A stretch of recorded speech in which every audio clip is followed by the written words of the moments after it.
Friends, இந்த வீடியோவில் Pride and ப்ரெஜுடைஸோட சாப்டர் 19 அண்ட் சாப்டர் 20 பார்க்கலாம் வாங்க. முதல்ல சாப்டர் 19 பார்க்கலாம் வாங்க. மறுநாள் அதான் போன சாப்டரில் வந்துட்டு நெதர்ஃபீல்டுக்கு போயிருந்தாங்கள்ல, பார்ட்டிக்கு போயிருந்தாங்கள்ல, அதுக்கு மறுநாள் என்ன நடந்ததுன்னு பார்க்கலாம். மிஸ்டர் காலின்ஸ் வந்து இதுக்கு மேலேயும் நேரம் கடத்தாமல் நம்ம வந்து எலிசபெத் கிட்ட திருமணத்தை பற்றி பேசிடலாம் அப்படின்னு சொல்லிட்டு முடிவு பண்ணுறாரு. காலையில் பிரேக்ஃபாஸ்ட் சாப்பிட்டு முடித்ததும் அவங்க எங்கே இருக்காங்கன்னு சொல்லி போகிறாரு. அங்கே வந்து மிஸ்ஸஸ் பென்னட், எலிசபெத், அப்புறம் கேத்ரின் 3 பேரும் ஒன்றா ஒரு ரூமில் இருக்காங்க. அங்கே போய்ட்டு மிஸ்டர் காலின்ஸ் வந்து மிஸ்ஸஸ் பென்னட் கிட்ட சொல்கிறாரு, நான் வந்து எலிசபெத் கிட்ட கொஞ்சம் தனியாக பேசணும், அது வந்து கொஞ்சம் அனுமதி கொடுக்குறீங்களான்ட்டு கேட்குறாரு. மிஸ்ஸஸ் பென்னட்டுக்கு புரிஞ்சிருச்சு மிஸ்டர் காலின்ஸ் வந்து எதை பற்றி பேசுகிறதுக்காக வராரு சொல்லிட்டு. உடனே அவங்க வந்துட்டு கேத்ரினையும் கூட்டிகிட்டு அங்கேருந்து போகிறாங்க. எலிசபெத்தோட முகபாவனைலாம் மாறுறத பார்க்குறாங்க. இவ வந்து என்னடா இவங்க விட்டுட்டு போகிறாங்க அப்படின்ட்டு ஒரு இதில் இருக்கா. உடனே மிஸ்ஸஸ் பென்னட் வந்து அவங்கள பார்த்து, எலிசபெத் நீ இங்கே தான் இருக்கணும், மிஸ்டர் காலின்ஸ் என்ன சொல்கிறாருன்றத கண்டிப்பாக நீ கேட்கணும்னு சொல்லிவிட்டு அங்கேருந்து போகிறாங்க. எலிசபெத்தோ சரி என்ன பண்ணுறது, சரி பார்த்துக்கலாம் அப்படி சொல்லிட்டு அங்கே உட்கார்றான்.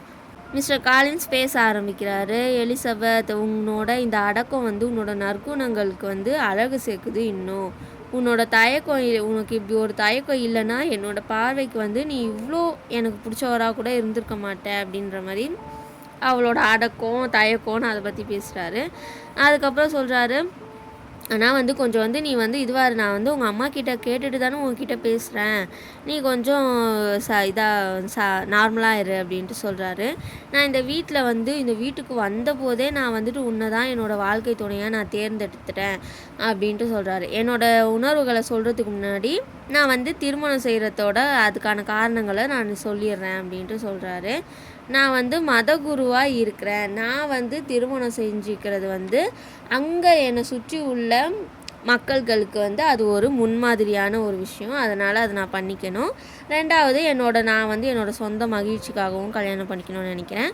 மூணாவது, நான் பெருசாக நினைக்கிற லேடி கேத்ரினும் வந்து நான் கல்யாணம் பண்ணிக்கணுன்ட்டு எனக்கு அறிவுரை சொன்னாங்க, அதுதான் காரணம். இந்த மாதிரி வந்துட்டு நல்ல ஒரு பொண்ணாக பார்த்து கல்யாணம் பண்ணிக்கோ, இந்த உன்னோட வீட்டை நல்லா பார்த்துக்கிற மாதிரியும் உனக்கு ஏற்ற பொண்ணாக பார்த்து கல்யாணம் பண்ணிக்கோன்னு என்கிட்ட சொன்னாங்க. நீ அதில் வந்து கண்டிப்பாக பொருத்தமாக இருப்பேன்னு நான் நினைக்கிறேன் அப்படின்ட்டு அவர் சொல்கிறாரு.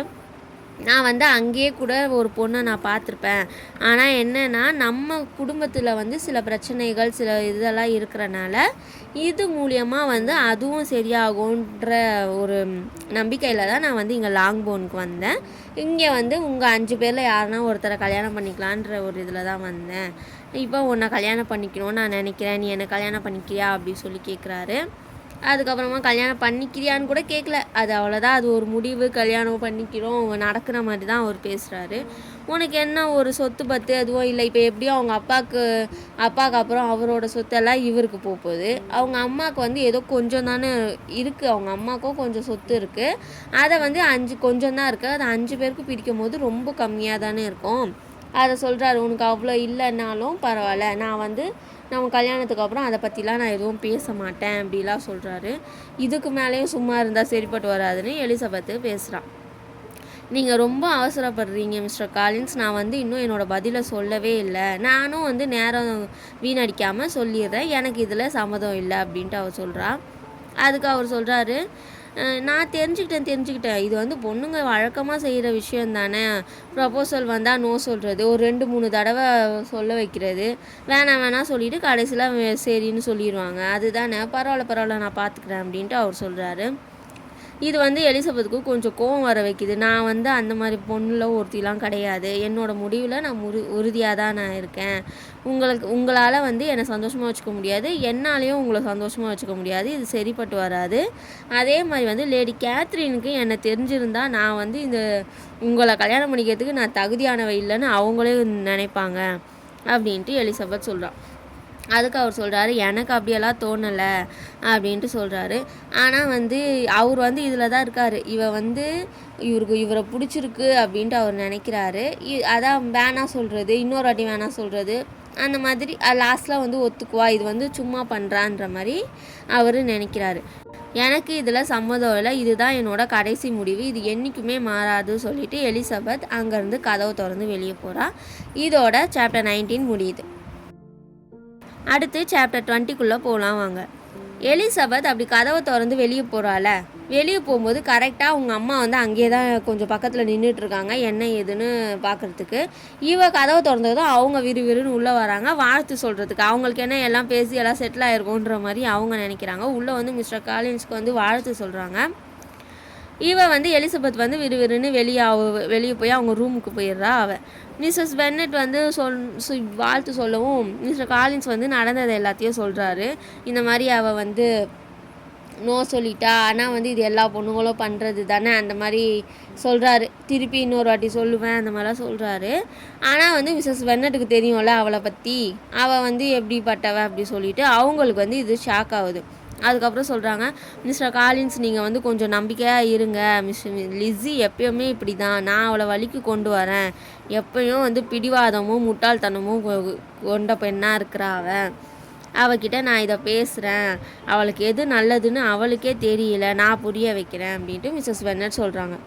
அதுக்கு மிஸ்டர் காலின் சொல்கிறாரு, சாரி மேம், ஆனால் வந்து அவள் வந்து உண்மையாகவே பிடிவாதம் முட்டாள்தனம் அதெல்லாம் கொண்டவளாக இருந்தானா என்ன போன்ற ஒருத்தருக்கு பிடிச்ச மாதிரியான ஒரு மனைவியாக இருப்பான்னு எனக்கு சந்தேகமாக இருக்குது. அதனால் வந்து அப்படி அவள் வேண்டான்னு அவள் நினச்சானா அவளை வந்து ஃபோர்ஸ் பண்ண வேணாம் அப்படின்ட்டு மிஸ்டர் காலின் சொல்கிறாரு. அதுக்கு மிஸ்ஸஸ் பென்னட் சொல்கிறாங்க, சார் நீங்கள் தப்பாக புரிஞ்சுக்கிட்டீங்க. இந்த மாதிரி விஷயத்தில் தான் அவள் இப்படி, மற்றபடி அவள் ரொம்ப நல்ல பொண்ணு. நான் வந்து மிஸ்டர் பென்னட் கிட்ட இப்போவே நான் போய் பேசுகிறேன், நாங்கள் இதை பார்த்துக்குறோம் அப்படின்னு சொல்லிட்டு அங்கேருந்து போகிறாங்க மிஸ்ஸஸ் பென்னட். மிஸ்டர் பென்னட் வந்து லைப்ரரியில் புக் படிச்சுட்ருக்காரு. மிஸ்ஸஸ் பென்னட் உள்ளே போயிட்டு இந்த மாதிரி வந்து லிஸி இப்படி சொல்லிட்டா, லிஸி கிட்ட பேசுங்க, லிஸியை கொஞ்சம் மனசு மாற வைங்க, நீங்கள் தான் பேசணும் அப்படி இப்படின்னு சொல்கிறாங்க. அவருக்கும் ஒன்றுமே புரியல. எதை பற்றி நீ பேசுகிறேன்னு சொல்லி கேட்க அவங்க தெளிவாக எல்லாத்தையும் சொல்கிறாங்க. அதுக்கு அவர் கேட்குறாரு, இப்போ நான் என்ன செய்யணும்னு நீ நினைக்கிற அப்படின்ட்டு கேட்கவும், லிஸி கிட்ட பேசுங்க அப்படின்ட்டு மிஸ்ஸஸ் பென்னட் சொல்கிறாங்க. அதுக்கப்புறமா வந்து சரி வர சொல்லு அப்படின்னதும் லிஸியை வர வைக்கிறாங்க. மிஸ்டர் பென்னட் வந்து அவர்கிட்ட கேட்குறாரு, என்ன இந்த மாதிரி ஆச்சா, அவர் வந்து உங்ககிட்ட இந்த மாதிரி ப்ரப்போஸ் பண்ணாரா, நீ வேண்டான்னு சொல்லிட்டியா அப்படி இப்படின்னு கேட்குறாரு. எல்லாம் எலிசபெத்தும் ஆமாம் ஆமாம் சொல்கிறா. உன்னோட அம்மா வந்து நீ ஒத்துக்கணும்னு சொல்கிறாங்க இல்லையா மிஸ்ஸஸ் பென்னட் அப்படின்னு கேட்குறாங்க. ஆமாம் இல்லைனா நான் இன்னிலேருந்து நான் வந்து அவள் கூட பேசவே மாட்டேன், எனக்கும் அவளுக்கும் எந்த உறவும் இல்லை அப்படின்ட்டு மிஸ்ஸஸ் பென்னட் சொல்கிறாங்க. அப்போ மிஸ்டர் பென்னட் வந்து எலிசபெத் கிட்ட சொல்கிறாரு, இது வந்து கொஞ்சம் கடினமான விஷயந்தான். இன்னிலேருந்து ஏதோ ஒரு உன்னை பெற்றவங்களில் ஒருத்தர் கூட வந்து உனக்கு வந்து ஒரு உறவு இல்லாமல் போகுது. நீ வந்து மிஸ்டர் காலின்ஸை திருமணம் செய்யலைன்னா உங்கள் அம்மா வந்து உன்னை வந்து ஒதுக்கி வச்சுருவா. ஆனால் ஒரு வேளை நீ அவரை திருமணம் செஞ்சுக்கிட்டேன்னா நீ யாரோ எனக்கு அப்படின்ட்டு மிஸ்டர் பென்னட் சொல்கிறாரு. அதுதான் அவரோட விருப்பம் வந்து அவள் வந்து மிஸ்டர் காலின்ஸை வந்து திருமணம் செஞ்சுக்கக்கூடாதுங்கிறது தான் மிஸ்டர் பென்னட்டும் நினைக்கிறாரு. இதை கேட்டதும் எலிசபெத்துக்கு கொஞ்சம் சந்தோஷமாக இருக்குது, அப்பாவாச்சும் கொஞ்சம் புரிஞ்சுக்கிறாரே அப்படின்னு சொல்லிட்டு. மிஸ்ஸஸ் பென்னட்க்கு கோவம் வருது, நீங்கள் என்ன இப்படி பண்ணுறீங்க, நீங்கள் வந்து அவகிட்ட பேசுகிறேன்ட்டு தானே என்கிட்ட சொன்னீங்க, இப்படி ஏமாற்றிட்டீங்கன்ற மாதிரி அவங்க வந்து கோவமாக இருக்காங்க. அதுக்கப்புறம் மிஸ்டர் பென்னட் சொல்கிறார், எனக்கு ஒரு 2 உதவி நீ பண்ணுமா, என்னை வந்து நான் வந்து என்னை சொந்தமாக நீ யோசிக்க விடு, எனக்குன்னு சில சிந்தனைகள் வந்து இருக்கும்.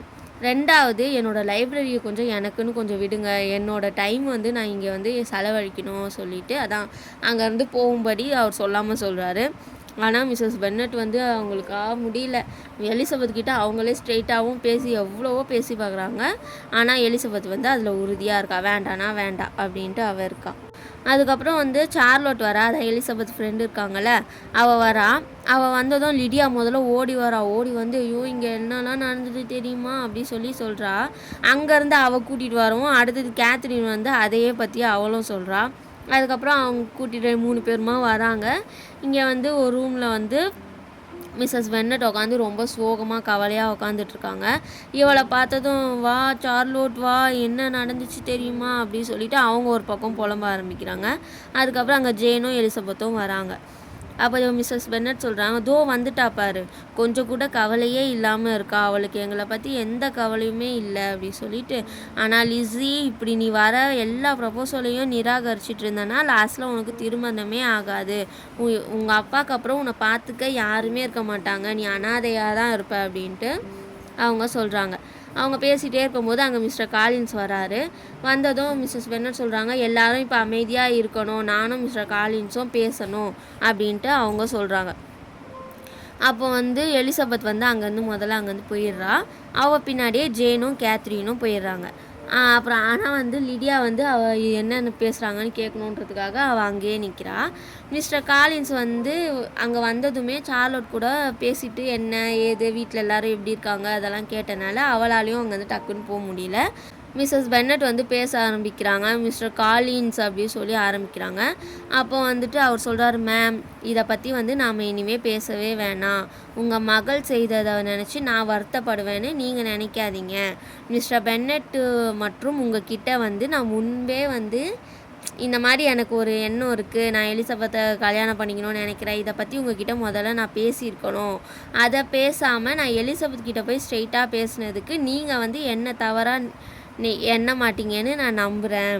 நான் வந்து நல்ல எண்ணத்தில் தான் இதெல்லாம் செஞ்சேன். அதான் அவர் வந்து 2 குடும்பத்தோட பிரச்சனை சரியாகணும் அதெல்லாம் தானே, அதுக்காக தானே இங்கே பண்ணுறாரு. அதனால தான் நான் செஞ்சேன். நான் ஏதேனும் வகையில் வந்து தவறு செஞ்சிட்டேன் அப்படின்ட்டு நீங்கள் நினச்சிங்கன்னா நான் அதுக்காக இப்போவே இங்கேயே மன்னிப்பு கேட்டுக்கிறேன் அப்படின்ட்டு மிஸ்டர் காலின் சொல்கிறாரு. இதோட இந்த சாப்டர் முடியுது. அடுத்த சாப்டரில் பார்க்கலாம். பாய்.